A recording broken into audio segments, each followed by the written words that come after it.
Wonderful.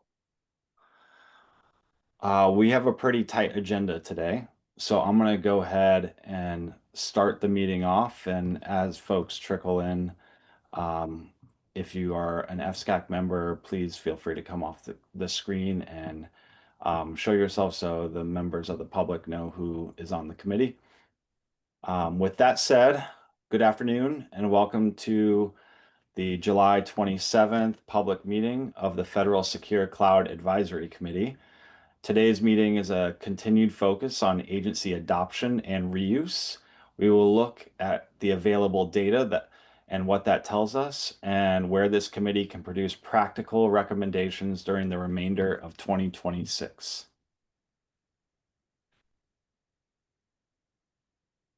It is 1:02 p.m. Eastern Time on Monday, July 27th. I am Ryan Hazing, the designated federal officer for the Federal Secure Cloud Advisory Committee, and I call this open public meeting to order. This meeting is being conducted as an open public meeting under the Federal Advisory Committee Act. The meeting is being recorded, and the recording and meeting materials will be posted on GSA FSCAC webpage. Closed captioning is available through Zoom, and committee members, please remain muted when you're not speaking and use the raise hand feature when you'd like to join the discussion. We ask the members of the public to remain muted. There will be an open comment section at the end of the meeting. So if you're listening along and have comments, we will have about 10 minutes at the end of this meeting for public input. So if you're a committee member, when you're recognized, please state your name and the company or agency you're representing. I'll do my best to align with the published agenda and the time allotted for each portion of the meeting. However, if we need to move faster or if we need more time for certain aspects, I will make the committee member, I will let the committee members know. Uh, the time shared publicly will vary, so please know that if you're a member of the public listening in. So before we get started, for today's agenda, I want to announce and recognize the newest members of the FSCAC. We have four new members who have started as of today, and we have one new member who will be joining us starting August 1st. But I wanted to recognize everybody. We have Vu Nguyen from the Department of Justice, Sean Flowers from the Department of Commerce. Both of those are representing federal agency CISOs. We have Irfan Nawaz joins from Salesforce. Hamat Badwan, who is joining us from Knox Systems. And then Zach is here. He is able to listen into the meeting. He will not be able to contribute as a committee member. Zach, you can join us for the public discussion at the end. And then going forward, you'll be able to join meetings starting August 1st when your committee membership begins. So first off, thank you, all of you, for agreeing to serve. Thank you for former committee members for still being here. Your perspectives will be especially valuable today because the issues we will discuss sit directly at the intersection of agency risk decisions, provider experience, acquisition, oversight, and implementation. I'd also like to thank some past members, Josh Kruger of Project Hosts, Michael Villacerca, who was with Google, and Lamont Yarbrough for their previous support on the FSCAC. After today, the committee has two remaining meetings scheduled, public meetings for 2026. That is August 31st and November 2nd. If you're listening in, the registration links are already up on the FSCAC website for that. And our goal is to use those meetings to help develop and, where appropriate, finalize practical advice rather than simply continue a broad conversation. Based on the 14 appointed members today, we're going to go ahead and take attendance, and quorum is having at least 50% of the members present. So we need at least 8 members here to have quorum. So I'm going to go ahead and start with Larry Hale, our chair. Please state here after I call your name so we can just take a quick attendance. Larry Here. Hale. Here. Sean Flowers. Vu Nguyen. Here. Bronco Boken. Here. Victoria Yan Piliteri. Here. Bill Hunt. Patrick Breen. Here. Lawrence Marinelli. Here. Carlton Harris. Here. Irfan Nawaz. Here. Daniel Payne. Hemant Bedwan. Here. Rex Booth. Here. And Adam Schneider.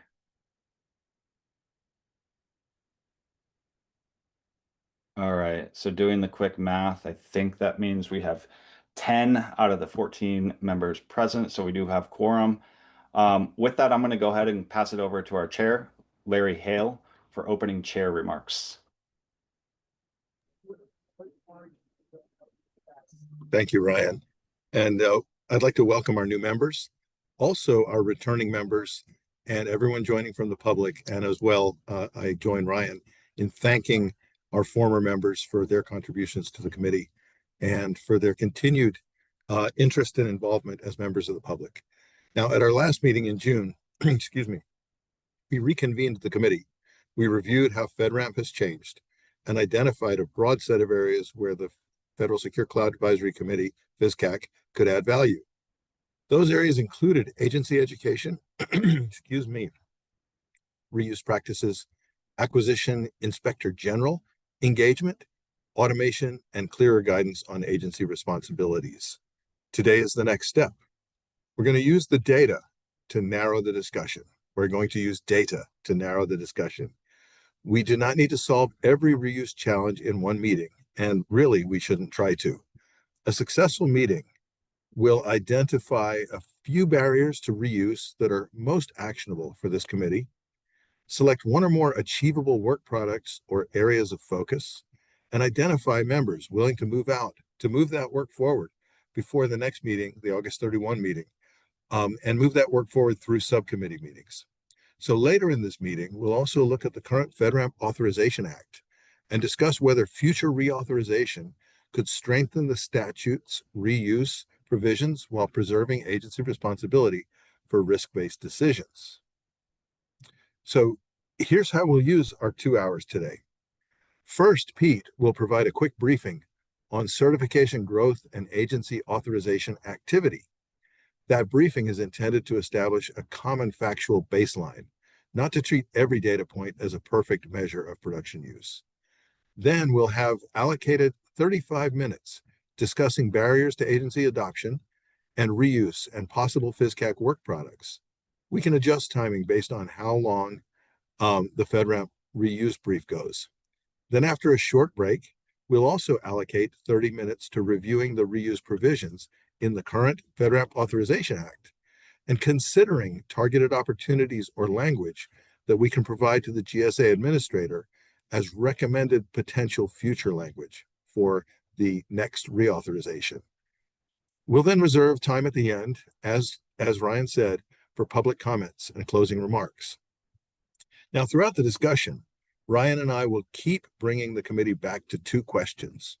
One, what is most actionable? And two, what can this committee realistically produce before its remaining meetings? With that, I'll pass it back over to Ryan to set it up to FedRAMP for their briefing.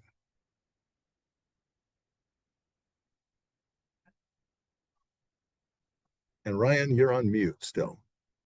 Thanks, Larry. That's helpful if I'm actually talking in real time. Okay, so we'll now begin the agency adoption and reuse part of the briefing.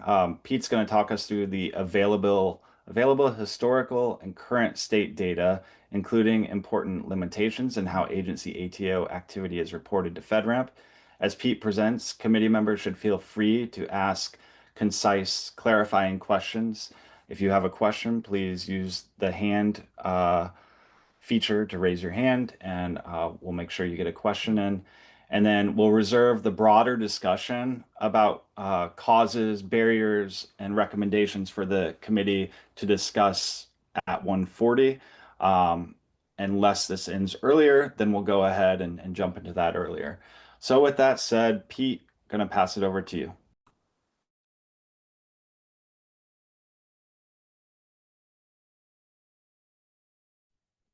Um, I'm I'm gonna apologize here to the everyone. I'm in the middle of a crisis and I need approximately 5 to 10 more minutes. I thought I wasn't gonna start until around 1:20. So Ryan, can I maybe have you kind of start talking through some of this? I know that we gotta switch your background or something to a FedRAMP background, but I am composing some conversations with the White House at the moment, so apologize. Sure. Okay, so let me go ahead and I'm not going to switch my background because that's too much of a hassle, but I'm going to take off my DFO hat here and put my FedRAMP Chief of Staff hat on and present as the FedRAMP Chief of Staff, which is another thing that I do here. So with that, let me jump into the purpose and outcomes of this. Um, so the purpose of this briefing is to give you all a shared baseline to support the decisions and talk through what you're going to talk through after this presentation.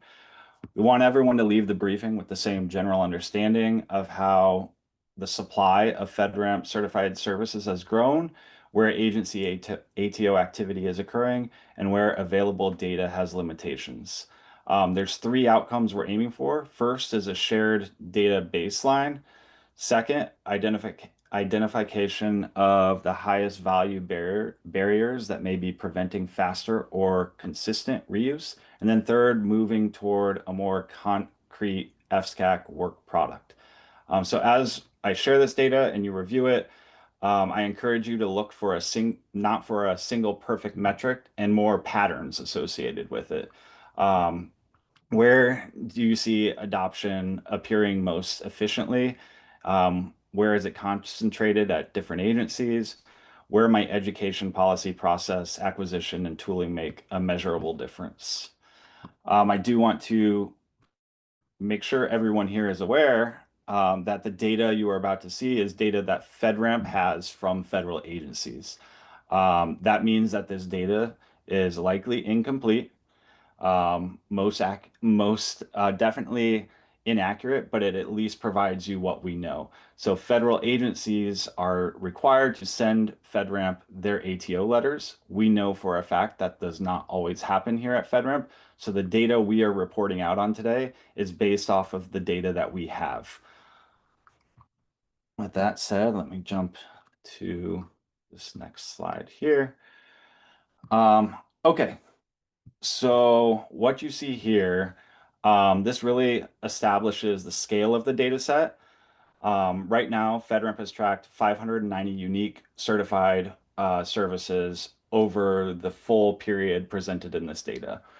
Over the course of FedRAMP's life, we have 6,004 historical agency ATOs on record and um, 3,320 ATOs that are currently treated as active based on the information that has been supplied to FedRAMP. That equates to an average of 5.6 active ATOs per certified service. Um, but that average should not be interpreted as typical, as there's some services that have hundreds of ATOs and some that have one. There's even some that have zero ATOs. Um, so as we will see, this activity is going to be concentrated among certain services and agencies. The distinction between historical and active data will matter, and trend slides include all recorded ATO issuance events that we have here at FedRAMP. One thing you will see is that our certification supply has expanded very quickly in the past year. We have authorized more services than we have historically. And so I want you to take that into consideration as well as you're looking at this data. Okay, so you saw a similar slide in the last FSCAC meeting to the slide you're seeing now. This kind of just set high level, gives you an understanding of where we're at today. Last year, we had 140 new services certified. To date this fiscal year, we have 79 services. So that means we have a bigger inventory for agencies to choose from. One of the reasons the administrator has focused these discussions on agency adoption is we want to continue to increase agency adoption of these new services over time. Um, let's go ahead and jump to this next slide because I think this is more relevant. Okay. So here is what we're looking at with the most recorded ATO events happening in fiscal year 24. I think one of the things to consider when you're looking at this is one, the initial agency authorization ATO. That traditionally would occur when an agency is working with a cloud service provider for an initial authorization through the historic Rev 5 agency authorization path. And then the second, the lighter color, is going to be reuse. So anytime a cloud service provider receives their FedRAMP certification, there is reuse in there. The I think it's really, really important to remember when you're looking at this slide, prior to fiscal year 22, it was a FedRAMP requirement for agencies to send their authorization letters to FedRAMP so that we could give you access to the security packages of cloud service providers. It was actually in the FedRAMP Authorization Act that it was became law for agencies to be required to send their agency ATO letters to FedRAMP after authorization. So you see quite a big jump from fiscal year 22 to 23, and then it kind of levels off between 23, 24, and 25. Um, as I was going through this, my takeaway with this is we saw agencies sending their ATO letters up until last year, and I tried to think through, talking to Larry and Pete and some others. Some of the things that came up last year is we had big reduction in force in government. We also had reduction in the number of contracts that was used, consolidation of contracts that happened at GSA. We had the longest government shutdown. So there's a lot of things that happened in fiscal year 26 that we could say led to, as of right now, a reduction in the amount of authorizations. But it's a pretty big drop off from the previous year, couple of years. We're only 2 months left in August, September. Yeah, 2 months left in the fiscal year. So we're definitely down from the previous years. Irfan, you have a question? Yeah, after the jab was dissolved, how are those numbers being taken into consideration, right? Because ATO letters are no longer being issued, right, for those.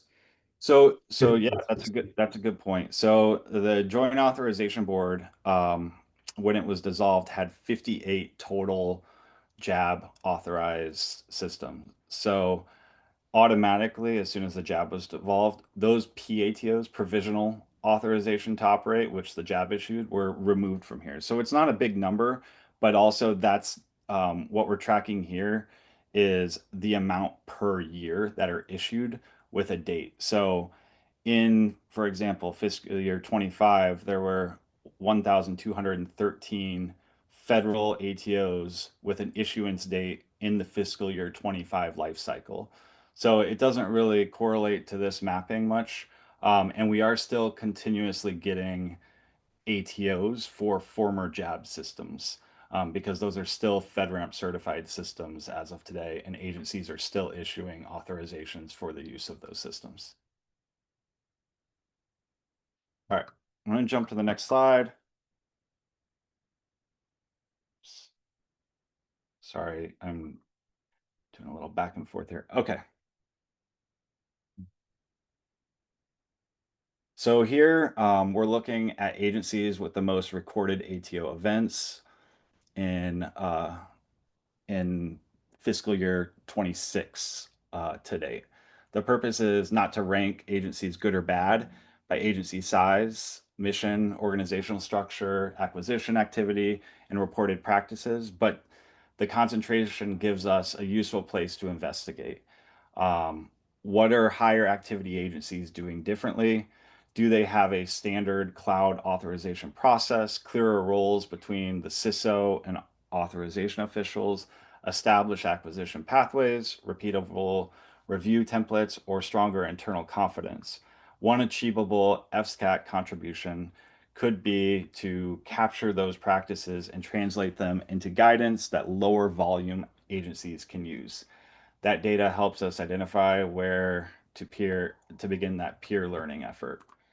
I'm going to go ahead and jump to the next slide. Okay, so this is a longer term view. The longer term view reinforces kind of the same pattern. Relatively small group of agencies account for a large share of the recorded ATOs that we have on file over time. Some of that concentration is expected.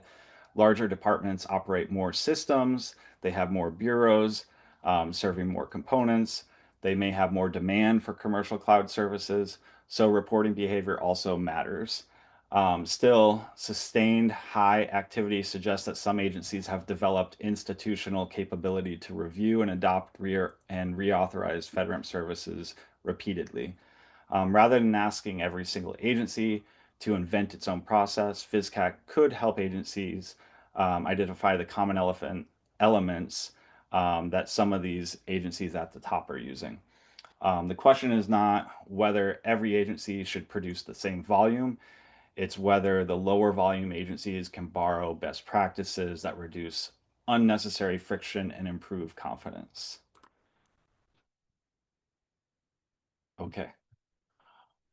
So of the 33,320 active ATOs that are active in our database. About 19, to be specific, 1,908, 57% do not have definitive expiration dates. The remaining 1,412, or about 43%, have a specific expiration date. This does not tell us that any model is inherently better. What it tells us is that the authorization life cycle practices differ and that data must be maintained differently. So when an ATO has a definitive expiration date, FedRAMP removes that ATO. So we know that ATO is no longer active because and we rely on the agency to send us a new ATO. If the agency does not send us a new ATO, we just lost an ATO, even though the agency may be tracking. However, vice versa, if there's a continuous ATO on file, FedRAMP then needs the agency to notify us when they're no longer using that ATO. So again, this kind of tells a story of why our data is only as accurate as it is. We really rely on agencies to inform us if there's a continuous ATO that is no longer active or a continuation of an expired ATO.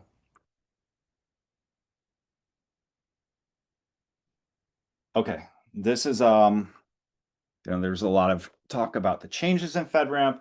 I think some of it everyone knows that what FedRAMP is looking to authorize these days is different than what it was looking to certify like 10, 15 years ago.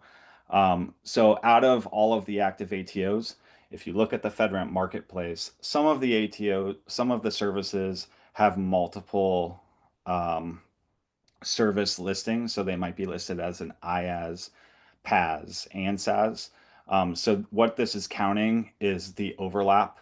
If you're listed as an IaaS, PaaS, SaaS, you count 1, 1, and 1. So the numbers are not going to equal the total ATOs. It's going to be more. But what it does show is that SaaS offerings by far outweigh the number of PaaS and IaaS offerings on the marketplace.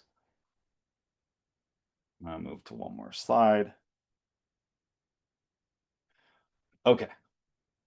Out of all of the data-driven slides, I think this one is very interesting.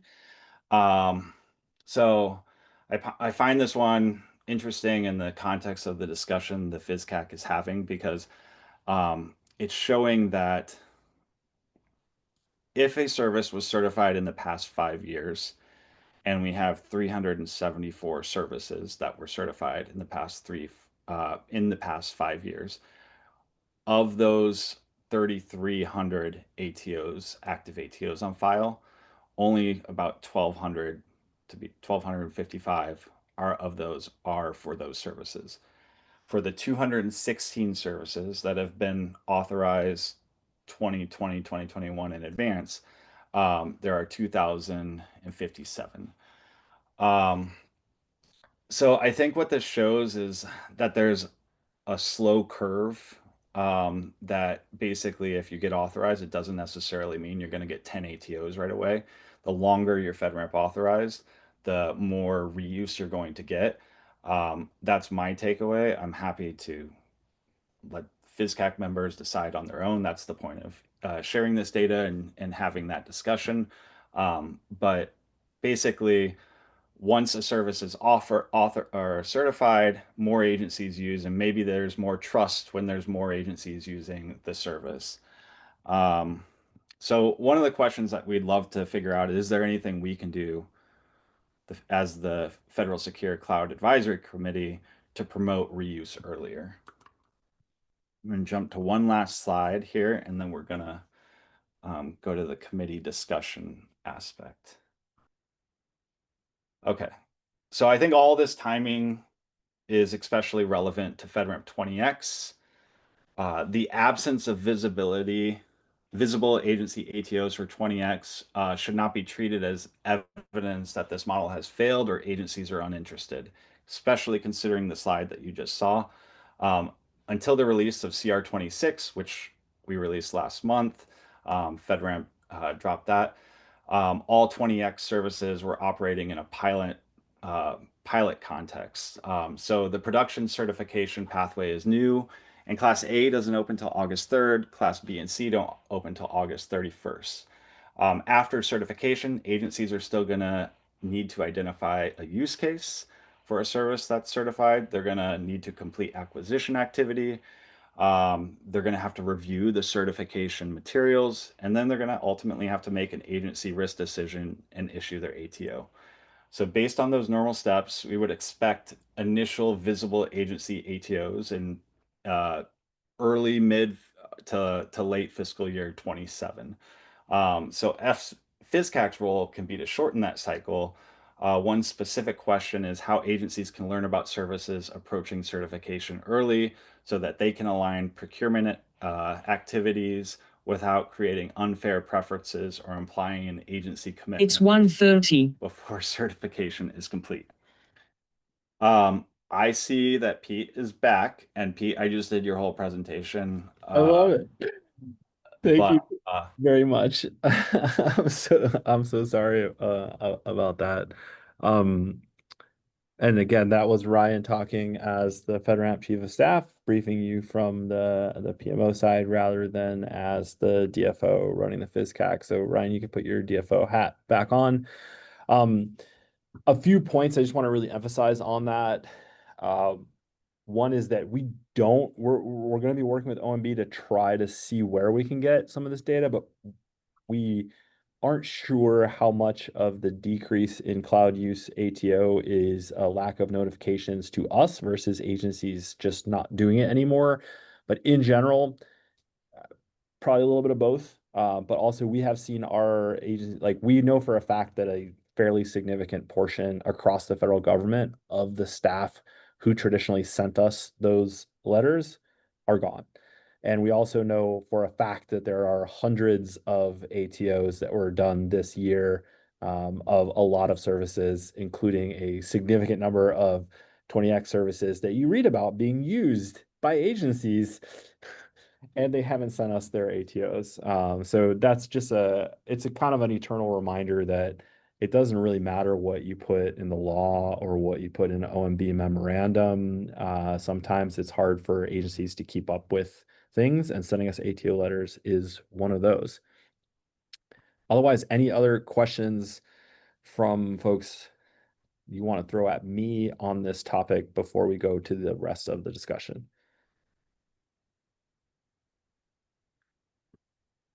All right, so be it. I'll turn it back over to Ryan as the DFO, and look forward to hearing the rest of the outcome of these conversations.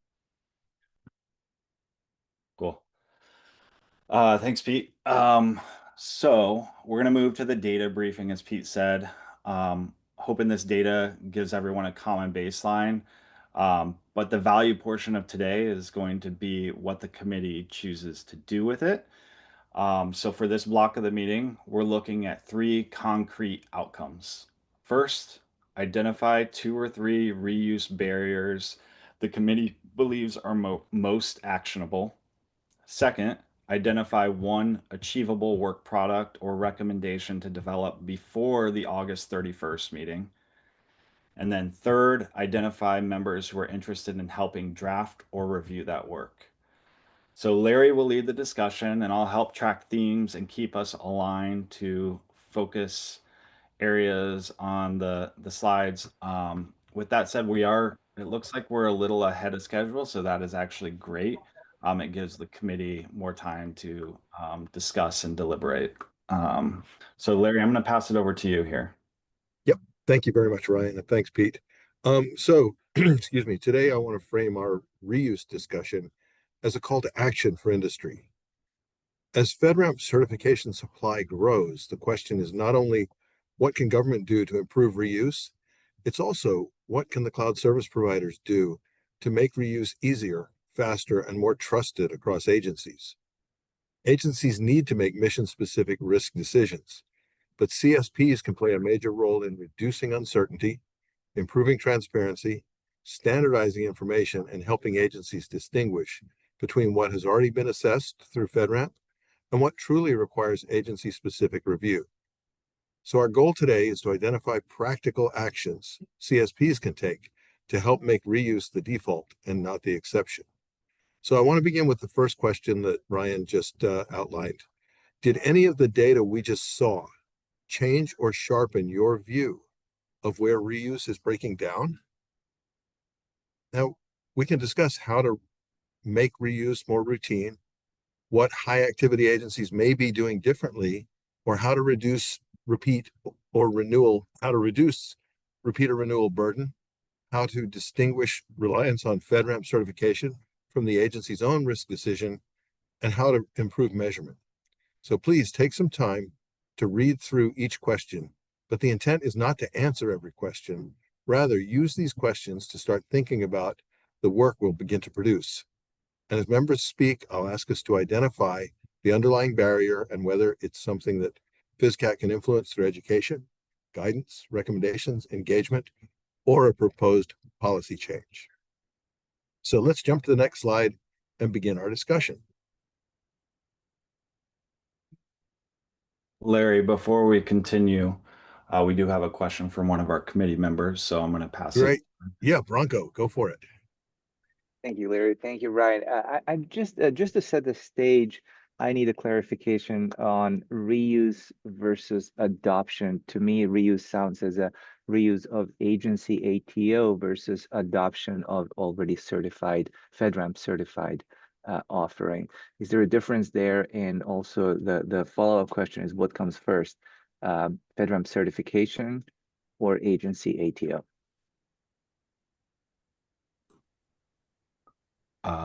I can take this. Let me just turn and put my FedRAMP chief of staff hat on. Okay, so it depends is the answer, Bronco. Traditionally, through the Rev 5 agency authorization process, an agency would first review an entire FedRAMP Rev 5 security package, issue their internal agency authorization to operate letter, and then it would come to FedRAMP for a secondary review, and we would issue the certification for government-wide reuse and consumption of that security package.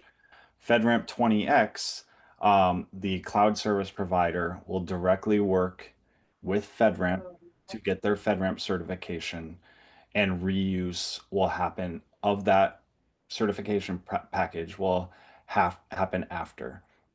Um, Basically, reuse is the reuse of that certification package to make an authorization decision. Um, Adoption might happen prior to FedRAMP even knowing that a CSP has adopted the product. As Pete earlier said, we have been told there are several 20x packages and services that have gone through the pilot that have been adopted by other agencies, but we are not outwardly tracking any sort of reuse because we measure that through the authorization letters that are sent to FedRAMP. Pete, you had a comment, and I don't know if you're able to come off mute. I don't think I was supposed to be participating in this section, so I was commenting as a rando.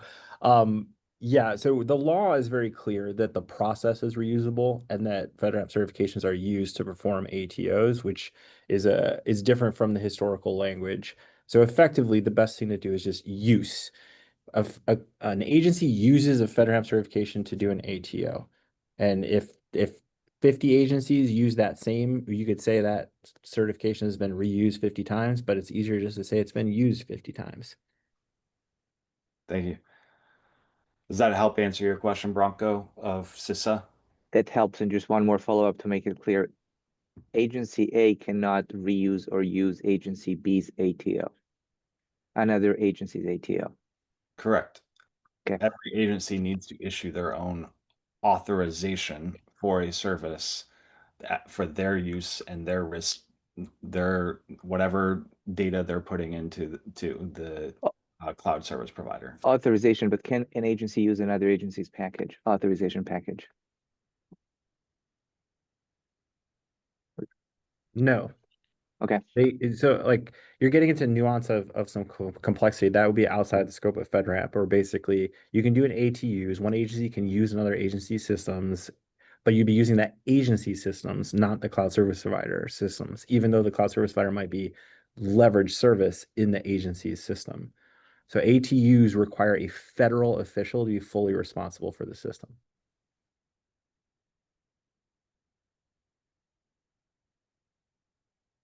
Okay. That said, Larry, I'm going to pass it back over to you. Yeah. All right. So the table that is on the slide is intended to help us keep the discussion organized. First column identifies possible focus areas that emerged from the June meeting and from today's data. The second column is where we will capture the barrier or observation.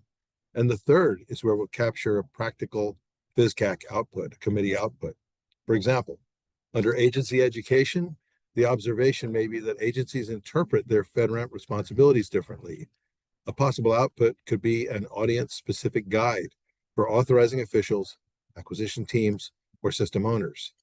And as we discuss each idea, I'll ask three questions. Which row does it belong in? What specific problem are you trying to solve? And what would the committee produce? So let's begin, excuse me, with the committee's agency representatives. Based on your experience and the data, what's the most significant avoidable barrier between a FedRAMP certification and an agency ATO? And while you're thinking about that question, Ryan and Marcia will capture the themes. And we should avoid filling every row simply because it's listed. At about the midpoint, we'll narrow to the 2 or 3 areas with the strongest committee interest and the clearest path to an achievable work product. So with that, let's continue. The areas listed: education, process, risk acceptance, acquisition, marketplace transparency, tooling, oversight, and measurement. Which one would create the greatest practical improvement if the FSCAC addressed it first? Vicky. I think I got a little over ambitious and raised my hand too fast. No.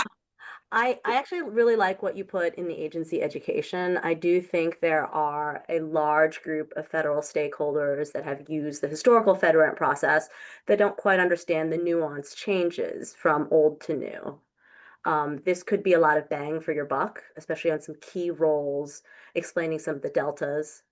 explaining some of the expectations and explaining still what's left. I think releasing the consolidated FedRAMP package, the update package, is great, but it's also a lot to consume to find those diffs. I would also like to say that I think in terms of promoting further agency reuse, this is having the education for these key stakeholders is really going to help that adoption of understanding what the new FedRAMP off certification. Oh gosh, I'm not even using the right terms.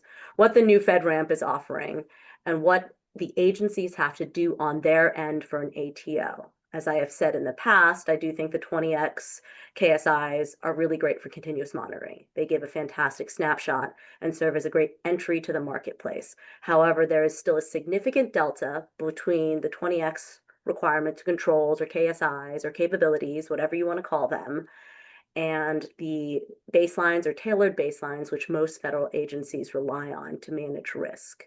So there is still work to be done, even though what's there is both more machine readable, more readily accessible, up to date, et cetera, et cetera. Thanks, Vicky. And I'm just going to level set really quickly. Um, I hope you're seeing me type in real time. We also have Marcia. So as committee members, please try to identify the area and be very clear. It's hard to take notes in real time. The goal of this is to capture collectively in a public forum what you all have to recommend based on the areas here. And those areas were taken from the last meeting that we had. Um, we we have all of those listed, and so like Larry said, we don't need to go through each of those. We have until 12:15. We have a half hour. The goal is to get to a place where we can have enough of your input and then come together to actually identify two or three of these for focus. And then based on what those barriers are and what your recommendations are, we identify one achievable work product, might be two, but at least one. And then we will look to have members volunteer. We've checked with our legal as well as our CMO for the FACA committee, and we want actual output that is produced by the FACA. So volunteers can then step in, and what we will do is we'll schedule a few meetings, whatever's needed between now and August 31st. Those do not have to be public meetings. Those are more like working sessions. Anyone who's a FSCAC member can sit on those. And the goal will then, for that team, that smaller portion of FSCAC to come together, work on that. And then in the next August 31st meeting, we will discuss that again in an open public forum and get to a consensus. So I just wanted to high level lay out what we're doing here so folks So can understand. I then amend what I said, adding a action for that second item? If this doesn't already exist, create a delta between, say, like the moderate impact baseline from 53 and the 20X KSIs. I think that would be a very common starting point and a good kind of cheat sheet for agencies. That should also be relatively easy to do.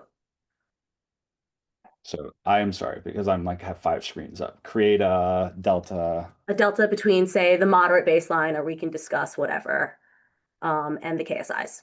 And you can do the FedRAMP Rev 5 mod baseline. Cool. I'm just going to bold those so we can see them. Thank you, Vicky.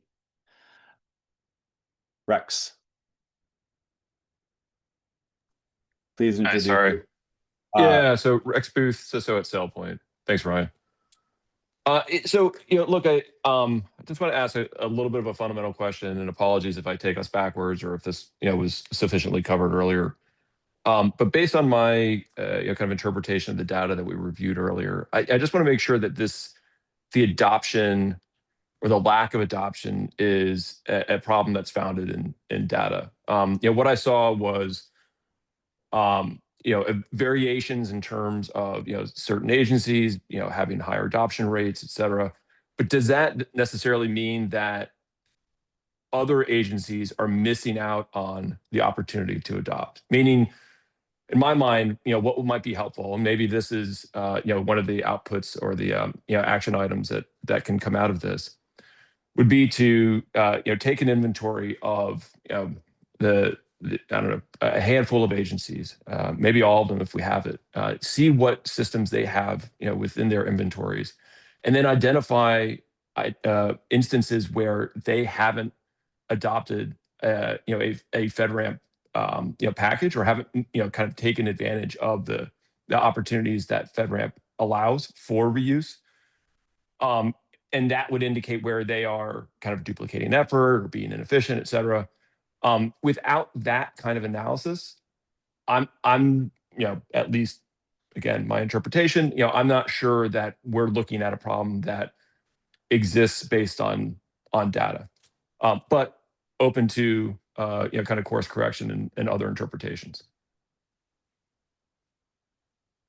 This is what I think I heard. If I'm going to actually make it an actionable outcome, because we want to stick to actionable outcomes, is this highlight what you're saying, or am I completely off? Yeah, I mean, that's right. And just to be like super crisp on it, what I'm recommending is that we take the system inventories for each agency, and identify where there's overlap between those inventories, and then identify where that overlap hasn't been covered by the FedRAMP program. Because in an ideal world, at least in my mind, where there's overlap, everyone should be taking advantage of the FedRAMP program. Where there isn't, that's indicative of the adoption problem. All right. Thank you, Rex. Of course. Hemant. All right. Yeah, thank you. Actually, just to add to Rex's point as well, I think it'll be good to understand, if for a specific, CSP, like if there's an internal agency ATO present, right? Like if they're actually just kind of going through their own internal authorization process and have authorized for internally for an agency use, to really understand, when reuse could be applicable. What were the reasoning behind those? Would be really important. Completely get it. In some cases, is very kind of silo environments potentially, or something from national security standpoint that is maybe right, prohibiting them, or not allowing them to use this. But it'll be really good to understand if agencies that are really authorizing it internally, going through the whole process internally for their use, is a reason that they weren't able to adopt or reuse, essentially. That would be great.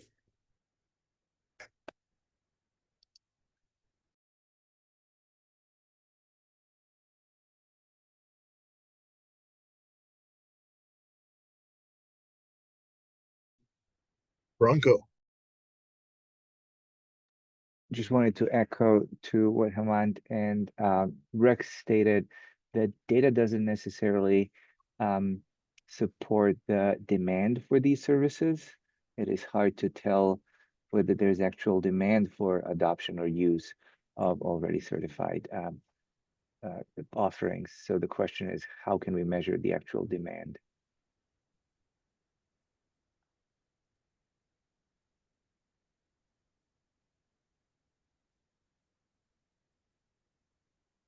Thanks, Bronco. Oh, sorry, I didn't raise my hand, but to echo what Bronco was saying, to add on, if it's hard to measure that actual demand, because I do think that would be a hard metric, what are kind of what are the additional asks from agencies? What is holding agencies back?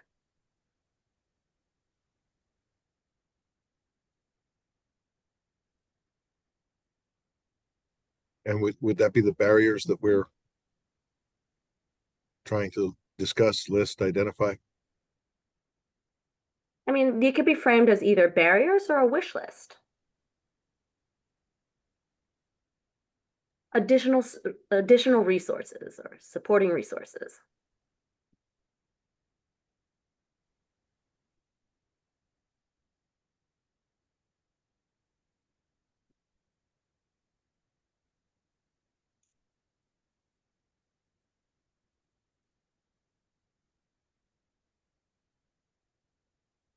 Any other folks have some input? I mean, I know there was discussion last week about some of these, and so wanted to make sure we added them.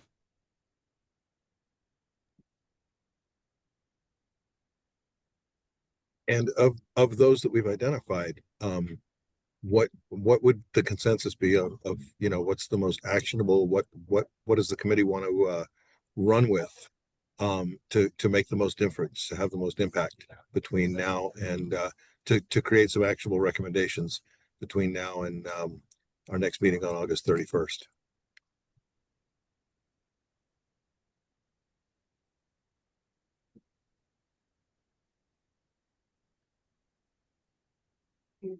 Rex. Yeah, thanks, Larry. Excuse me. Look, this deviates a little bit from the reuse question, but while we're talking about metrics and measurement, one thing that I think would be interesting to explore is why we have a large number of systems that have either one or zero ATOs associated. In my mind, from an ecosystem perspective, that indicates a pretty significant inefficiency, both on behalf of the FedRAMP program, the agencies, and the providers. That might be worth tracking down.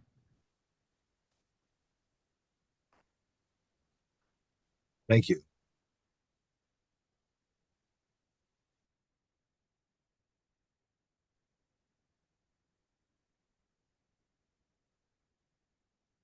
Lawrence.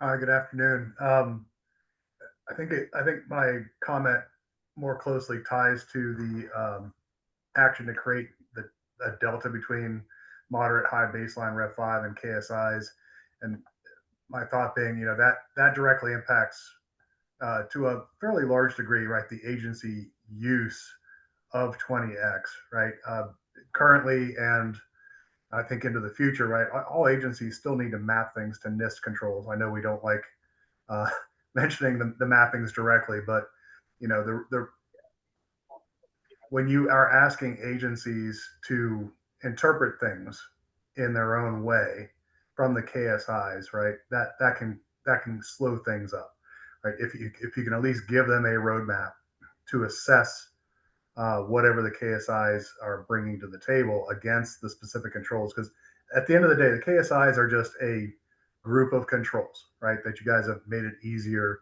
to interpret by the CSPs. So totally, I like that idea. It's just how can we help the agencies do that translation faster and easier, and in a more uniform way. Thanks, Lawrence.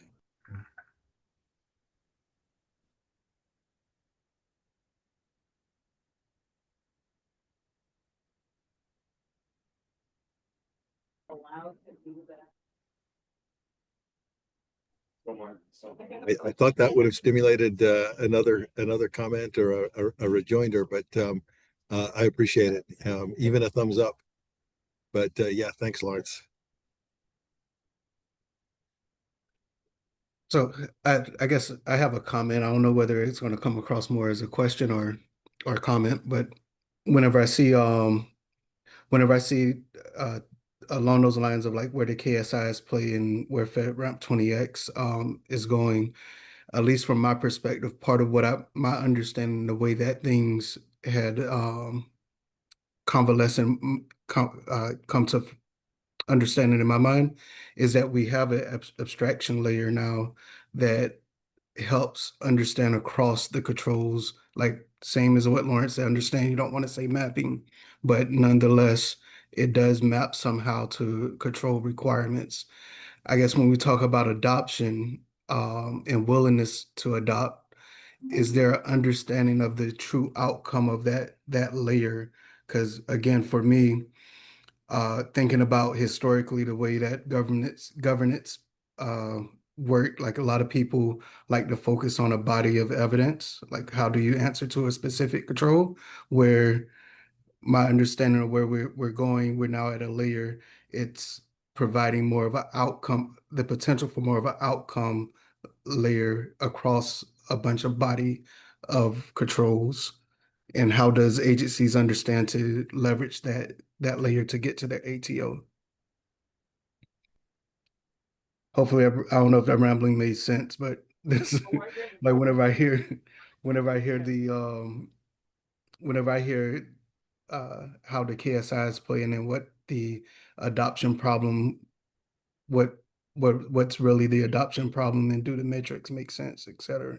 That's where my mind goes, is how do you leverage a new layer of understanding of how controls and things get to the outcome of what you're trying to get. Thanks, Carlton.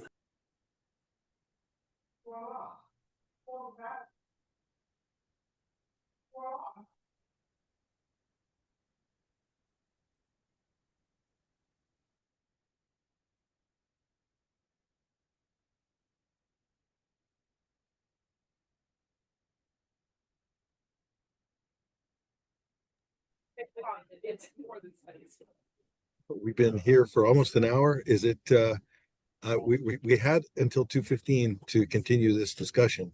So I don't want to cut it off too early, but at the same time, if we've exhausted this one, Ryan, anything, any additional So the next, information? Go ahead. yeah, the next step, I mean, this is an opportunity for folks. It's to kind of talk through next steps and produce something. The purpose of the FSCAC is to provide advice to the GSA administrator and ultimately produce some sort of output for the GSA administrator.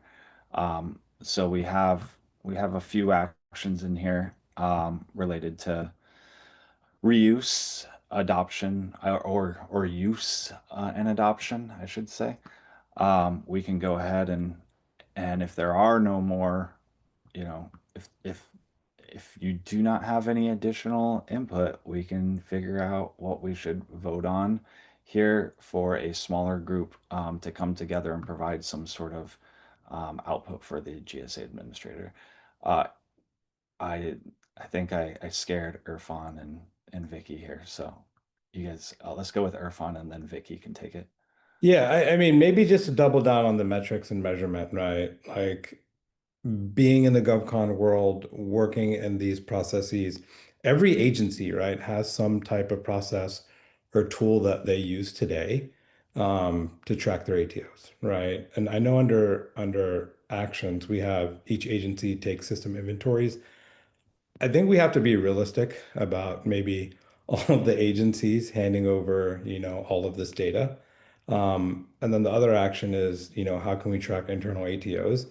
Maybe we develop some best practices, how these agencies can use their existing processes, but incorporate, the information that is required, that the FSCAC might be looking for, or, FedRAMP in general. So maybe as a part of this, whatever this output is going to be for, some of the smaller working groups, I think that would be beneficial to agencies as opposed to asking them to do more on top of what they already do, with the consideration of reduction of staff and whatnot. So it's almost like repurposing and integrating some best practices into their current workflows.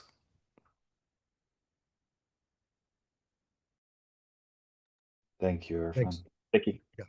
Mine was just a question. So, I mean, explaining like how do we go from this list to what we have to do next? So, I guess can you explain that a little bit more before we commit to doing things? Yeah. And So I think Vu might have a real question, like a real comment, so I can hold that till later, but I do want to know. we can come back to it. We'll put it in a parking lot and I'll come back to it. I just want to lean in on, because I'm not sure what my question or concern what falls in these categories, but I'm more towards the compliance aspect of the package itself, right? Because I agree with what Nikki says. I mean, Vicky says about, we need responsibility of the for an agency, like what we need to do as, because you have the sponsor and the one who's leveraging the package. And then secondly, it ties into metrics as well, because when we manage the risk, because it also ties with risk acceptance, right? When we manage the risk, each agency, you can't accept risk for the other agency, right? As we're doing our own ATO package, we have to look at, okay, does this risk apply to you more or to me more?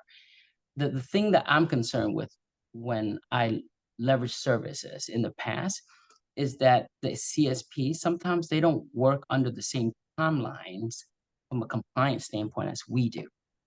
You can say Kev, you can say BOD, and I'll give you another example. A couple of years ago, adopting with Rev 4 and Rev 5, if you recall, right? The CSP was really behind for the FedRAMP CSP. It's really behind on adopting the Rev 5 version, if you recall that. So with all these coming up, like I'm not really sure, like how do we move forward to make sure that, you know, as a government mandate that comes out, like how do we all move forward together so that, you know, we understand what risk we are accepting for ourselves versus what risk we are accepting if we're the sponsor agency, what are we accepting for the rest of the community as a whole. So I'm not really sure where that falls, but it's a topic that we need to flush out just to make sure that, you know, as a community, we have a path forward. Yeah, and it looks like Marcia captured it. Yeah. The risk acceptance line, which I think that fits nicely. Hamant?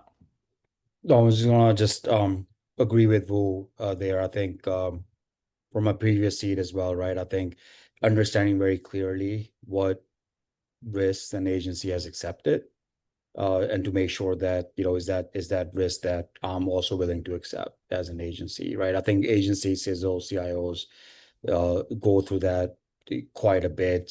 Certainly want to make sure that, you know, agencies have full visibility into understanding that and understanding that, do I have to do additional work now in order to mitigate that, or is that enough for me? So I think just full transparency there is going to be very helpful. But yeah, just agreeing with Vu there.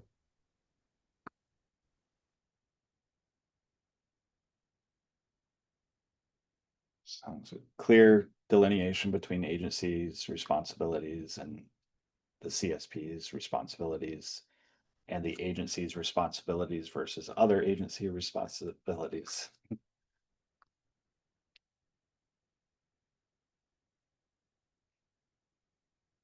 Okay, I'm going to circle back to Vicky's question.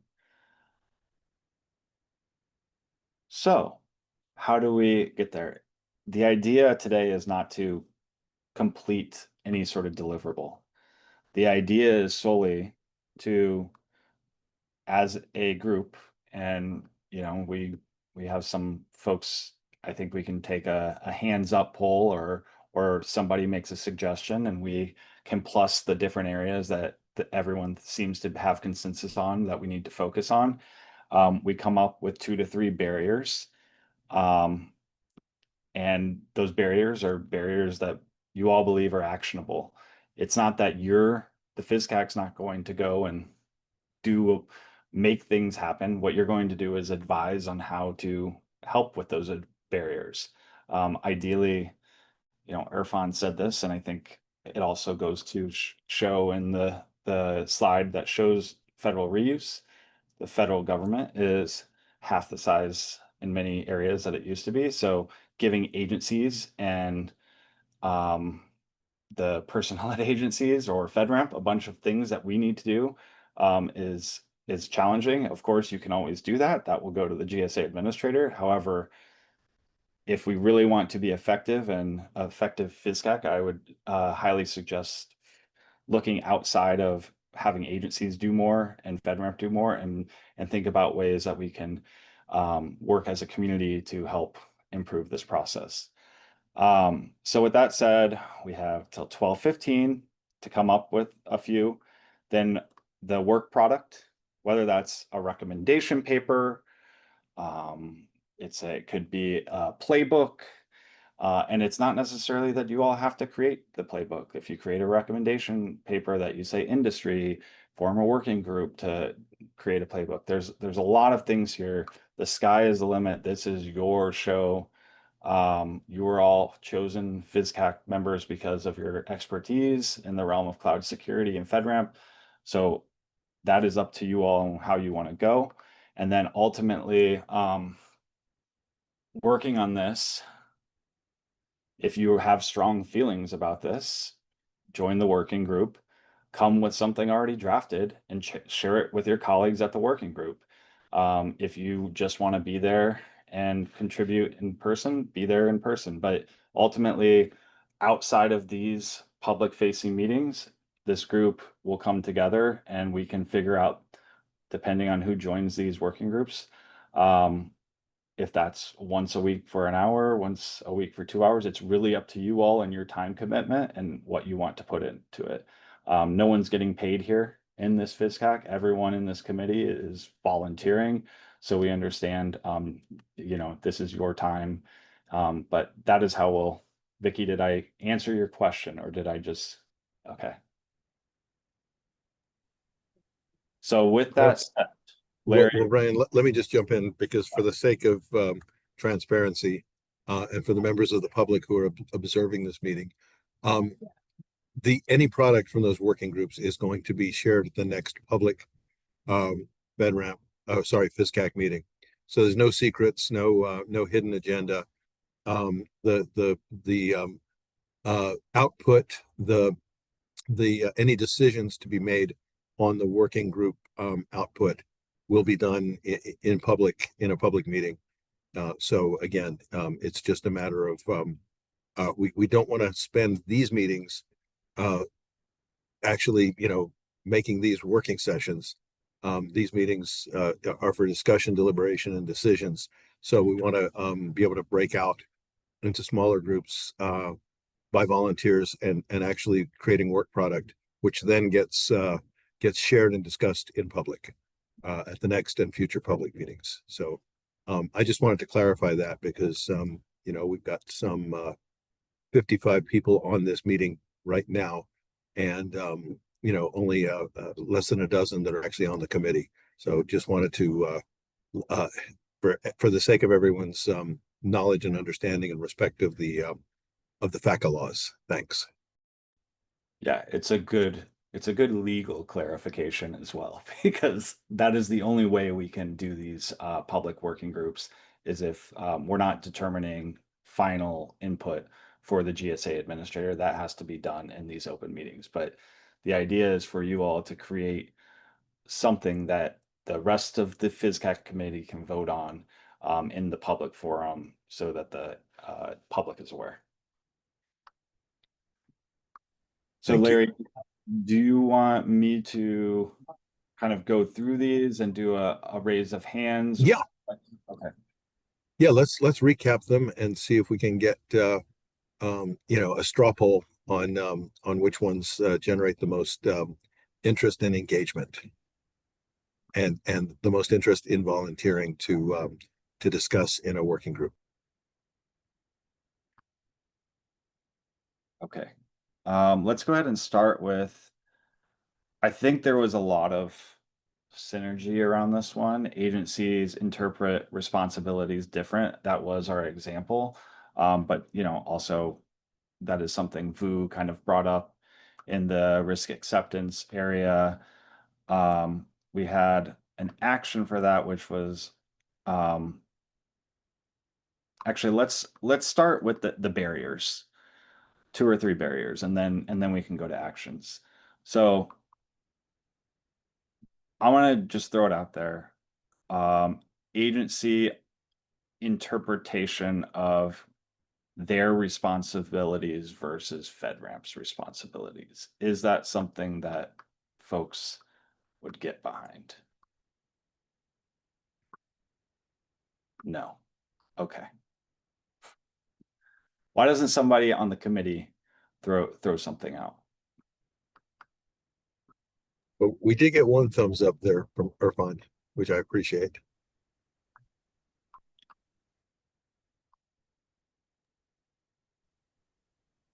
So I think on the first one, the mapping, right, or a roadmap between KSIs and NIST controls might be something to investigate.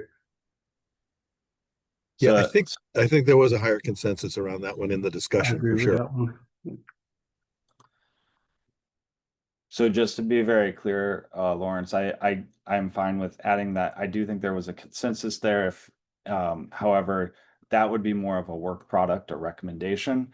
We're starting with 2 or 3 reuse barrier Okay.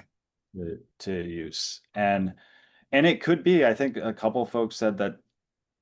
Rex, I know you had made mention of this, and Irfan, that like, are there barriers? Do, does do we need to do more research, or do agencies need to do more research into, you know, use at their agencies? So is the barrier is that, as Vicky mentioned up front, education or lack of education, lack of awareness, lack of understanding? Was just that I don't know. Right.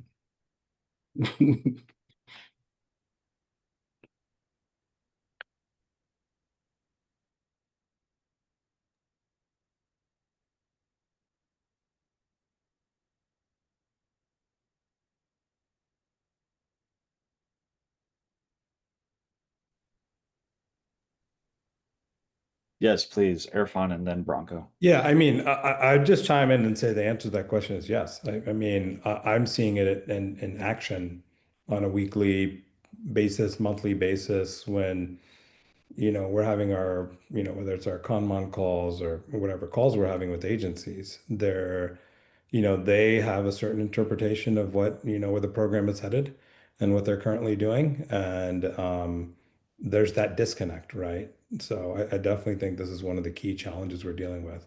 And while I have the mic, I'd also say, around adoption, the tooling aspect, I know we didn't really cover the tooling aspect, but with reduction force, and where the program is headed in 20X, I don't think, agencies can step up to the table today and say, hey, they have all the tooling and automation they need in order for reuse to happen, in a streamlined manner.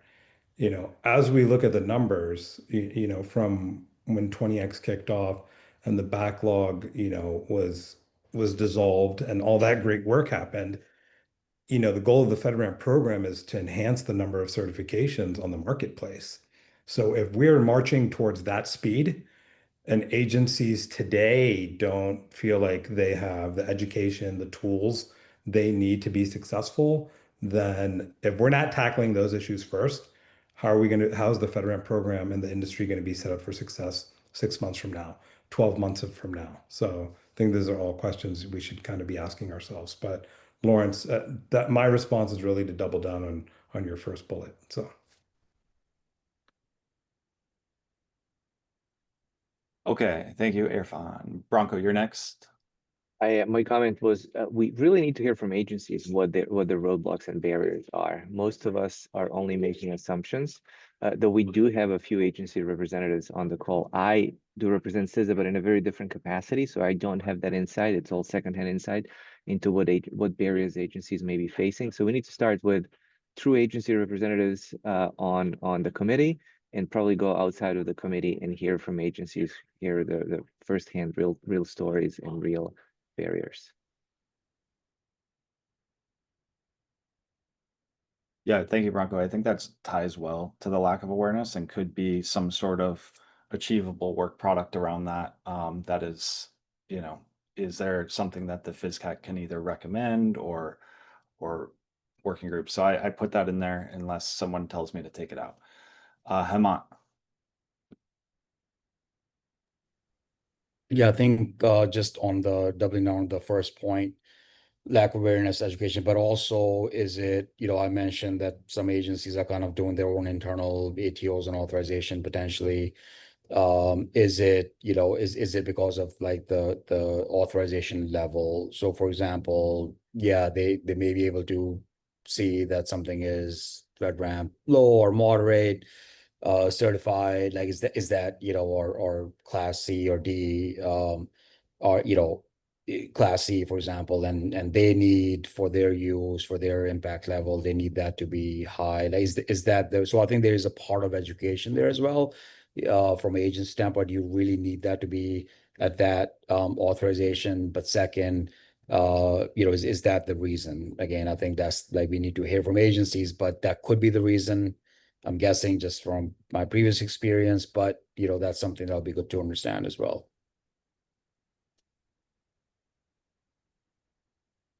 Carlton?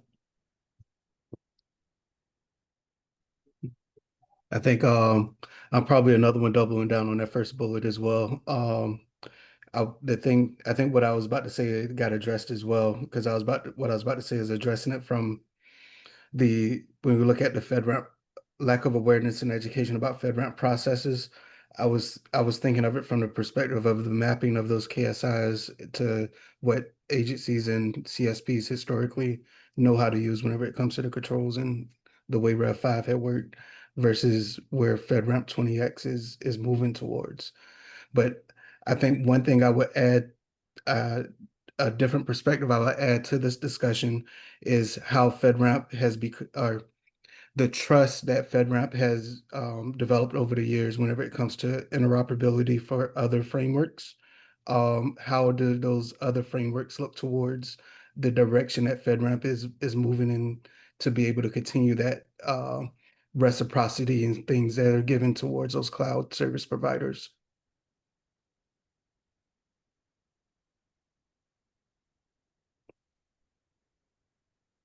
Okay. I'm gonna be the bearer of bad news and say that we're already 3 minutes over this portion, and I want to make sure we get to the second portion because it's valuable.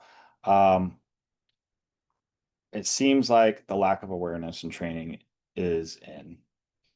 How we go about that is something that I think the working group can spit out a little bit more.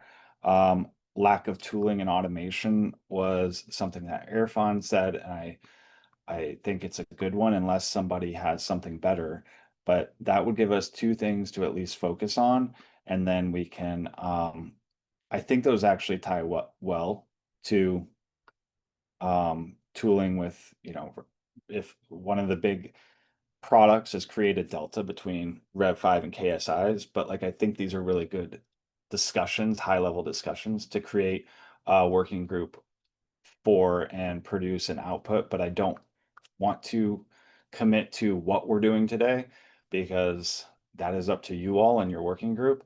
That being said, if folks are interested, do we have any volunteers to at least engage with me, the DFO, to set aside some time? Carlton, Irfan, and I will work with your schedules. Hamant.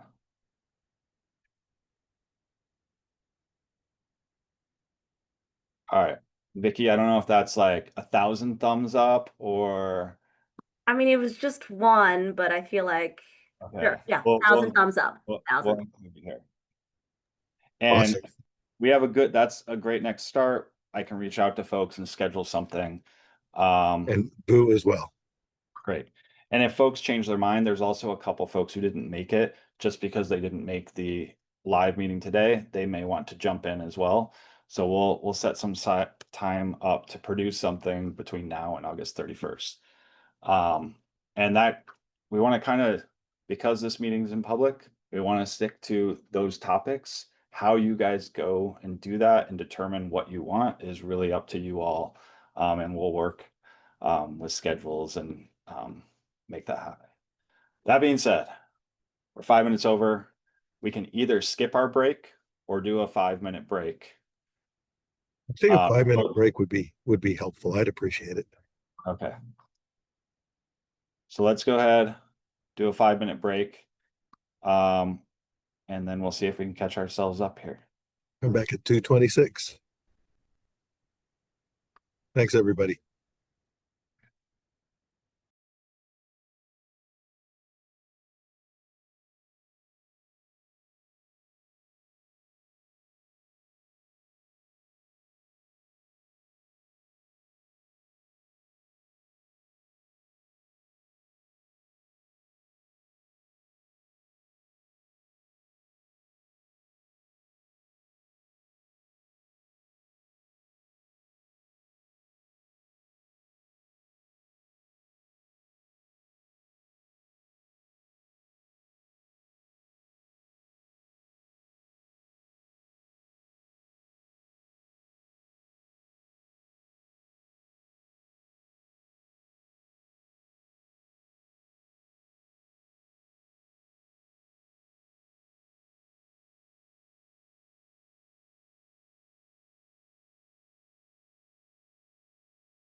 Wow. I'm sorry. I didn't know that was gonna make noise. I didn't hear it. Maybe it only made noise on your screen. Oh, it was loud. Okay. Well, we want to make sure everybody's awake.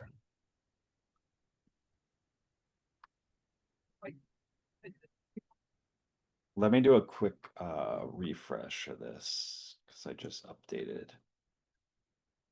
time here.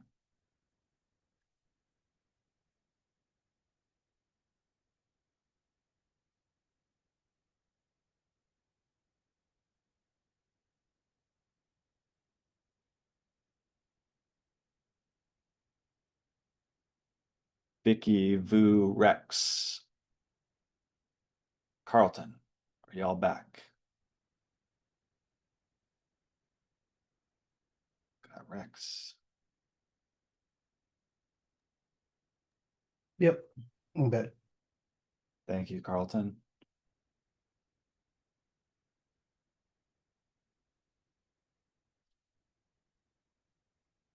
Vicky and Vu.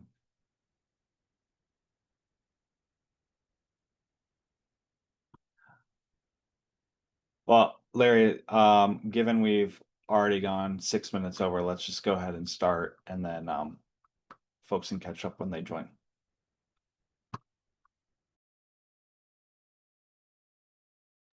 Agreed. Just trying to find my mute button. Can you hear me okay? Great. All right. So thank you. We're back from the break. And excuse me, the next discussion is on the future of the FedRAMP Authorization Act. So I just want to welcome you all back. And Ryan, do you want to kick off the discussion? Sure. So the purpose of this block is not to draft new legislative texts or reach any final committee position. It's similar to the previous. We're going to discuss the FedRAMP Authorization Act as it was written 4 years ago, and recommend updates to that language, particularly on reuse. This is something that has come up at FedRAMP events, and that the legislation will be expiring in a couple of years. And so this is something that Congress is discussing, and I think it would be helpful to for the FSCAC to weigh in.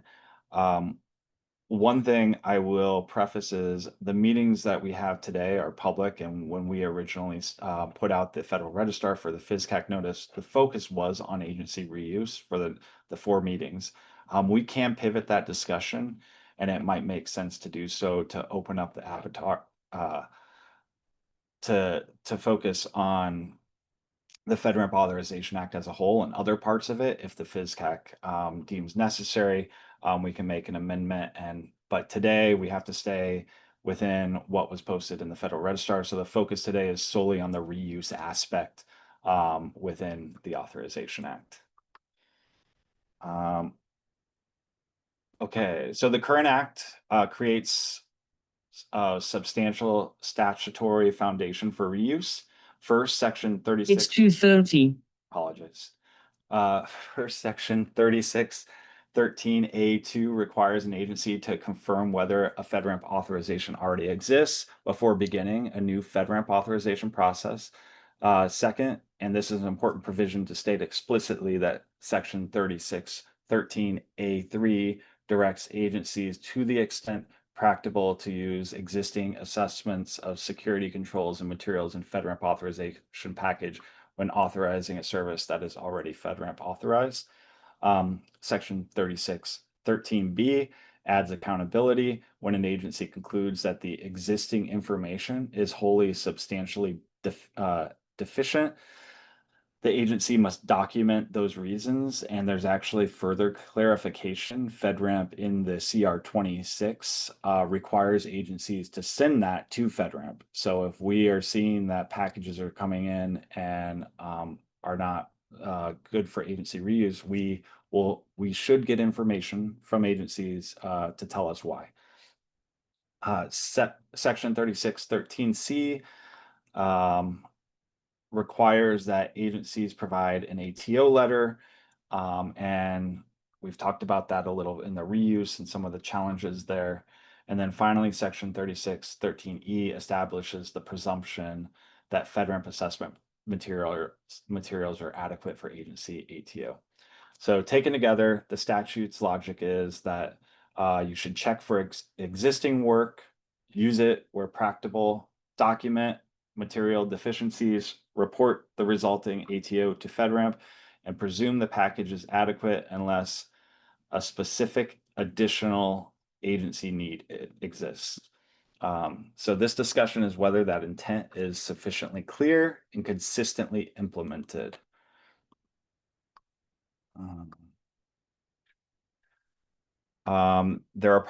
These are possible areas for discussion, and they're not proposed FedRAMP or FSCAC positions.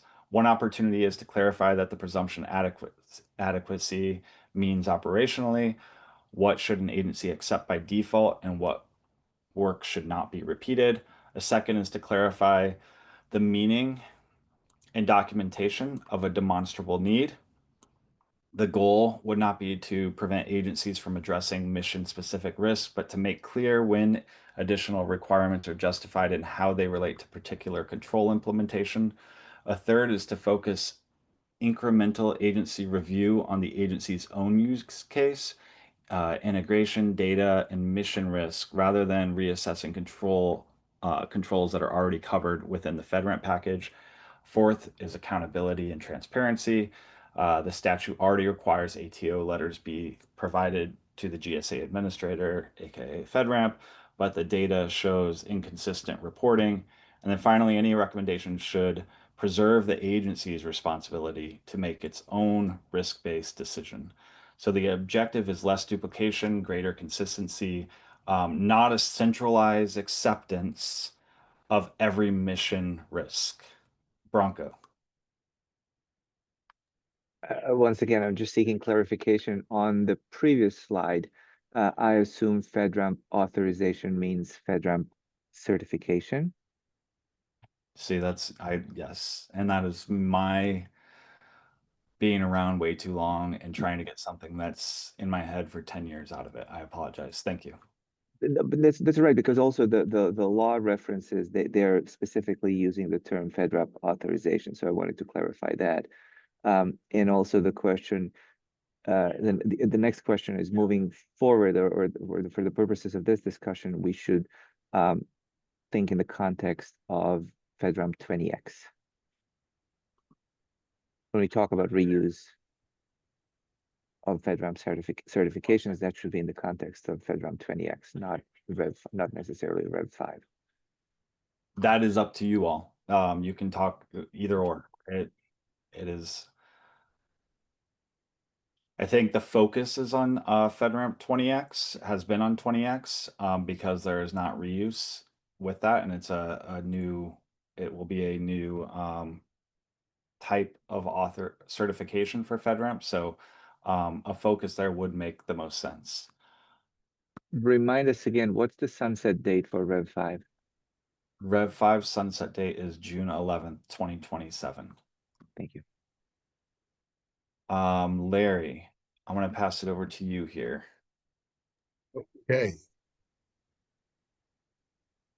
So as we did, excuse me, with the previous conversation, let's start with the question: is the current statutory language achieving Congress's apparent intent that agencies rely on existing FedRAMP work rather than recreate it? And as you members respond, please connect your point to a specific statutory concept or an observed implementation problem. If you believe the law is sufficient, what implementation action is missing? Bronco. My apologies, I forgot to lower my hand. Oh gosh, Bronco, I know you got something to say. All right, thank you for that. We'll let me just reiterate and I apologize for any background noise that you're hearing in a crowded area. But is the current statutory language achieving the congressional apparent intent that agencies rely on existing FedRAMP work rather than recreating it. And please connect your points to a specific statutory concept or an observed implementation problem. And if you do believe the law is sufficient, what actions, implementation actions, do you think are missing? With that, I'll pause for any comments, observations, questions.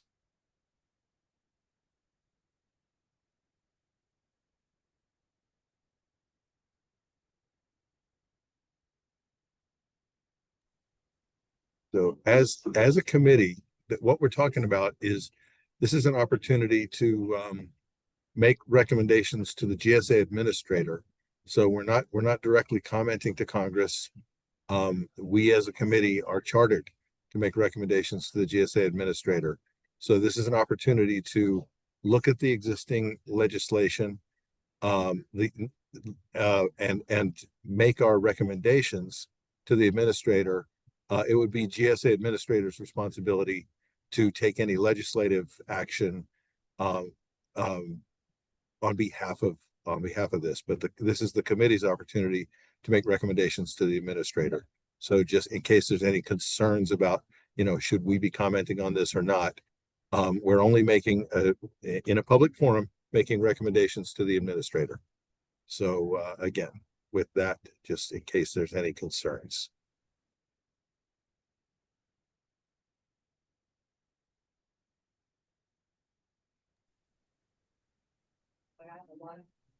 Right.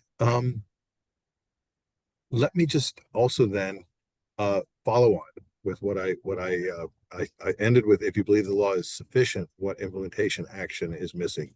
But if you believe the law is insufficient, what ambiguity or gap should future reauthorization address?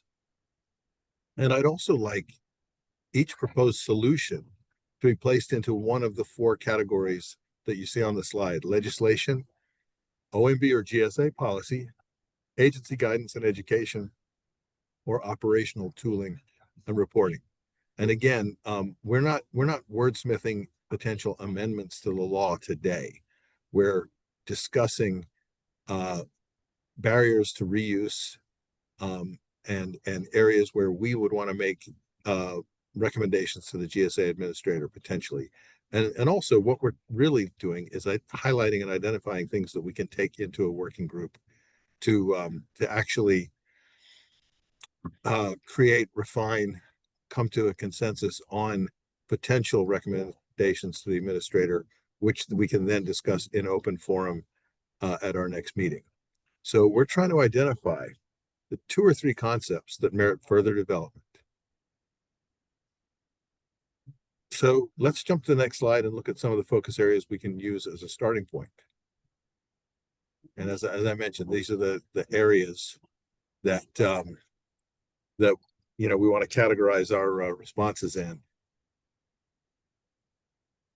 So we'll use this table as in the same way that we used the earlier discussion table before the break.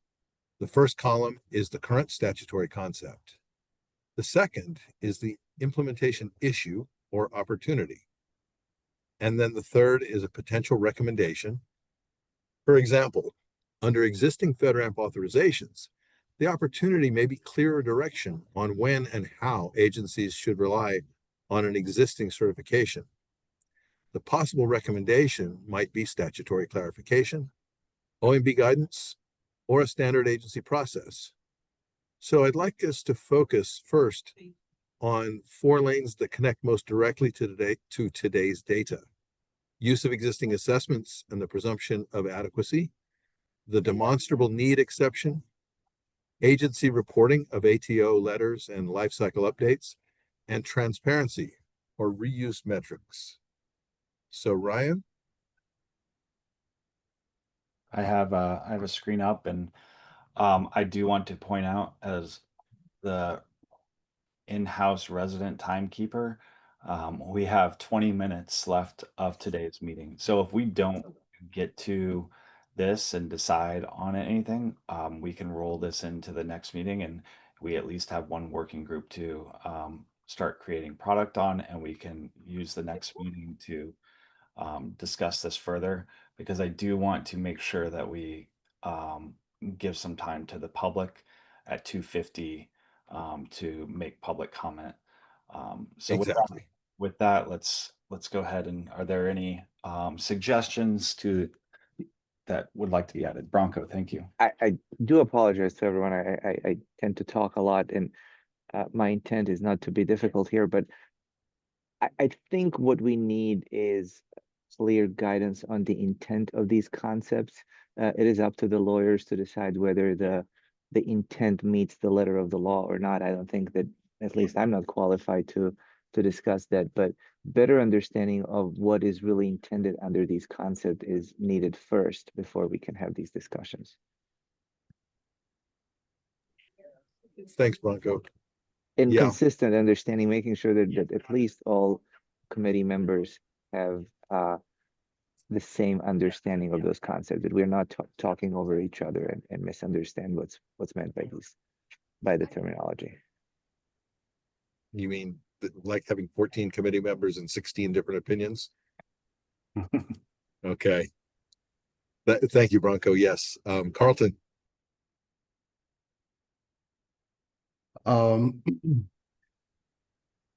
So I think with a lot of what we were talking around whenever it comes to use and reuse, that presumption of adequacy, how does the new KSIs play a role in how agencies can uh,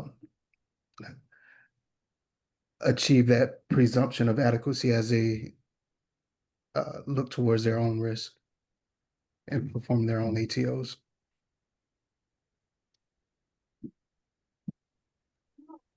Thank you, Carlton.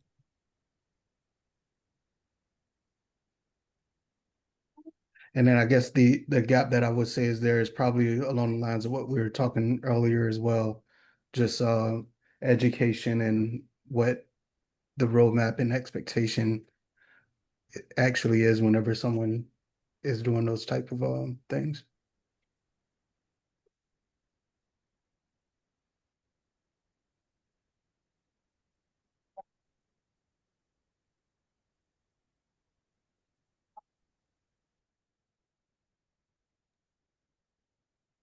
Password 123 with capital P.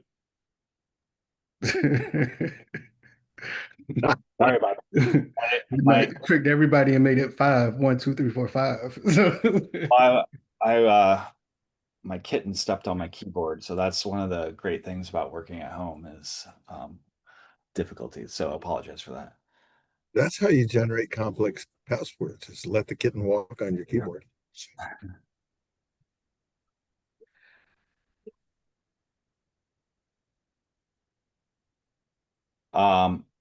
I see a hand from Dylan Fuller. Dylan, you are not on the FSCAC committee. We will have the opportunity for the public to make public comment at 2:50. So if you do want to come off of mic at 2:50, we will open that up.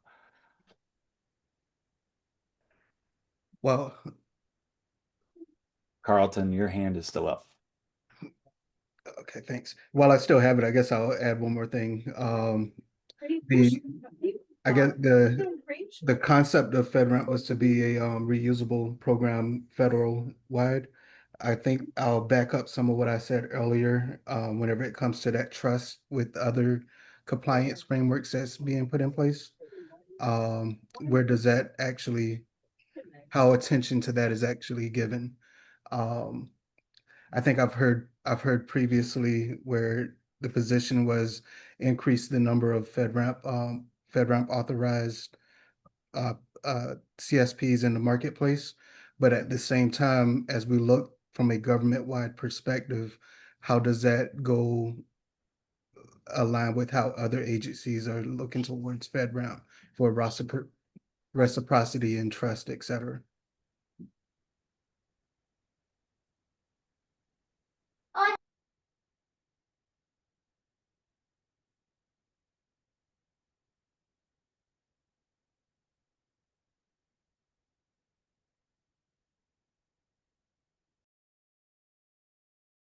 Any other comments?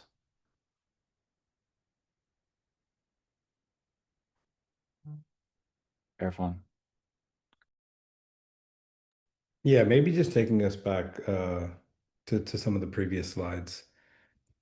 Under the current statutory foundation for reuse, under 3613C, agencies issuing and authorizing, for FedRAMP certified cloud service providers must provide a copy of their authorization decisions and supporting information to FedRAMP.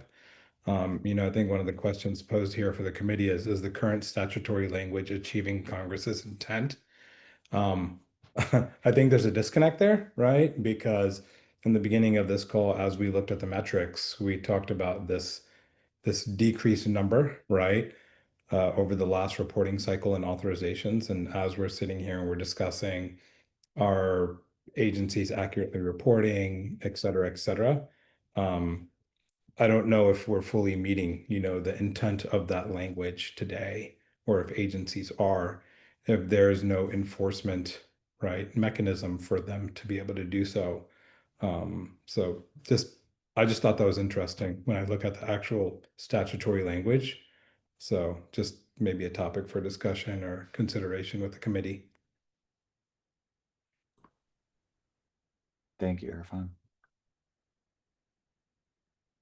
Well, given my powers of DFO to control the schedule, I am going to use those today. And because we are not going to make a decision in 3 minutes on this, and I want to extend the time for public. There are a lot of people listening in. I want to extend the time for public to make comments. We do at least have one action out of this, and to go form community working or working groups, internal working groups. For the first half, we can always pivot the next meeting to focus more on the law, and I will take into consideration what some of the members here said about understanding the law and the intent a little bit more. We'll see if there's anything we can do on the FSCAC side to see if there's a way to get any sort of legal representation or anyone. I can't make any promises, but we'll look into that. With that being said, I'm going to go ahead and open it, Larry, to the public comment section. And if there aren't public comments, we can. And so I know we had one hand raised, and I don't know what that was. Yeah, Dylan, if you want to come off mic, if you had a public comment, now you're welcome to do so. We do want to limit it to 3 minutes per speaker to give everyone a chance. By the way, there's also a form on the FSCAC website where you don't even have to wait for a meeting. Public comments can be entered onto that form on the website at any time, and we will make those part of the FSCAC record. Thank you. Just the one question I had essentially around agency responsibilities. Would there be, any opportunity for additional guidance to help agencies consistently evaluate like the continuous monitoring evidence that's provided to avoid unnecessary duplication during like reuse decisions? Essentially some level of standardization or whatnot. So that way when, an agency is looking, potential opportunity, they can leverage, what's providing continuous monitoring to, help them come to our reuse quicker, or use, I guess, in the CR26 vein. So I appreciate your comment, Dylan. The FSCAC cannot answer questions, but can take into consideration your comments in developing their deliverables for the GSA administrator. So you are on record, and we will post this on the FSCAC website along with the comments, and the members will also get a copy of your comments and are able to use that in their suggestions going forward. Thank you. Appreciate that. Thank you.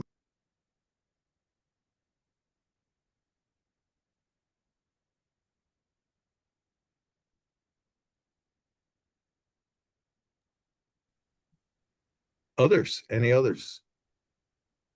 We can certainly give it another minute. I I just want to I do want to thank the committee members. It's been obviously a very lively discussion because we didn't even get to fully um, think out and chat out our second topic area. So again, that shows an excellent level of engagement on the part of the committee, and I really do appreciate the thoughtfulness and all the hands that went up to participate in the working group and to pick the topics for the working group.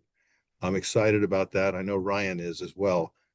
He'll be there. He'll be right there with you on the working group, and we'll look forward to getting some solid recommendations to share at the next meeting, at the next public meeting.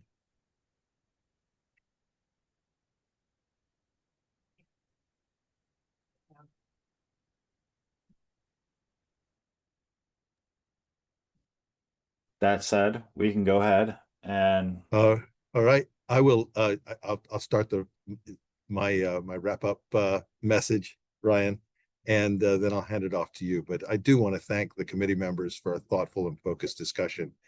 And Ryan, standing in for Pete, for your representation. Thank you to Pete, Ryan, and the FedRAMP team for the data briefing. I do want to summarize the decisions we reached today rather than repeat the entire discussion.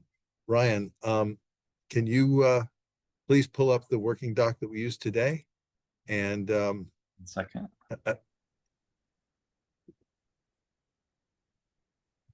So essentially, we had a great discussion on agency adoption. I would say a really lively discussion on agency adoption. And we chose areas, specific areas for the working group to meet. We got volunteers to participate on the working group. And I'm excited about that opportunity and about the ability to bring that work product back to the public committee on August 31st.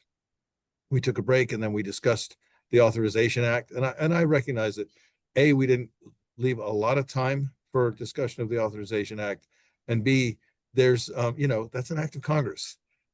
There's potential hesitancy for us in a public committee to come online and on record and point out potential deficiencies in an act of Congress. Excuse me, but it is a recommendation. We do have the opportunity to recommend to the GSA administrator. So there's a certain safety there that we're not openly criticizing an act of Congress. We are making recommendations to the GSA administrator that may help the FedRAMP adoption and FedRAMP use, excuse me, going forward. So I do hope that we can give some thought to that. Use these materials as committee members. We can study these materials as individuals on our own time over the next 4, 5, 6 weeks, and still come back on August 31st with potential recommendations. And so I encourage you to do so. You can, those of you who are agency employees, you can discuss with your general counsel and with your Office of Congressional Affairs the pros and cons of engaging in this. And those of you who are industry representatives, likewise with your general counsels. And we certainly encourage you to come back with recommendations to the GSA administrator that he can consider and work with our own GSA's Office of Congressional and Interagency Affairs on the reuse. So with that, Ryan, I'm going to turn it back to you. Thanks, Larry. Again, thank you all for participating today. Thank you for those who have publicly volunteered to be in the working group. I will be sending a follow-up to all of the committee members. So if you didn't commit publicly and you decide that you do still want to be a part of this, I will ensure that we get you the meeting invites, as well as our new to-be committee member, Zach Fashnach, who starts, and I apologize, Zach, if I butchered your last name, who will be officially starting on August 1st. You will be able to participate in those working groups, so we'll make sure we include you in those going forward, as well as those committee members who were not here today. Just last notes, next public-facing meeting is August 31st. So Monday again, 1 to 3 p.m. The registration link is up on the website. The following meeting right now is November 2nd. If we need to pivot those meetings in terms of making them longer, or if we need to change any sort of agenda, which we talked about today, we'll let you know in advance, and we will need to give the Federal Register required 14-day notice before we do that. I did have one more thing I was going to say, and I just totally lost track of it. While you're trying to recover that, I want to just again offer my apologies for the background noise while I was off mute. I'm in a busy office environment, and that's kind of the way it is these days. But I will try and find a quiet room for our next meeting on August 31st. Yes, and thank you, Larry. It came back to me while you did that. This meeting, the recording will be posted to the FSCAC website. So if you need to go back and look at it, we will also have AI generated transcript of the meeting, so we can capture all of the great things you guys said today. And then I will be in touch with next steps on setting up some working group times for what we discussed today. Thank you all for the input, for the thoughtfulness, and for your participation. Thank you.